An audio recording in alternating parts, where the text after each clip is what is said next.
Kababayan, produktong isursuganon, ibinida ng mga estudyante ng Alternative Learning System sa Sorsogon City Hall.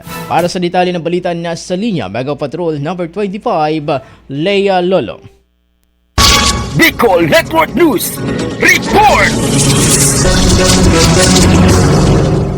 Ibinida ng mga mag-aaral mula sa Alternative Learning System o ALS ang mga produktong Sorsoganon sa tulong ng Department of Education, Sorsogon City Division at ng lokal na pamahalaan ng Sorsogon sa panguna ni Honorable City Mayor Maria Esther Amor ngayong araw, Setyembre 11, taong 2024 sa Sorsogon City Hall. Tampok sa aktibidad na ito ang iba't ibang produkto katulad ng mga bag, keychains na gawa sa mga indigenous materials, mga pagkain at marami pang iba. Bukod dito, layunin ng aktibidad na ito na maipakita ang kakayahan ng bawat mag-aral mula sa ALS sa paggawa ng lokal na produkto at maibahagi ang kanilang professional growth. Para sa Bicol Network News, ito si Mega Patrol number 25, Leia Lolo, tatak tunay na serbisyo.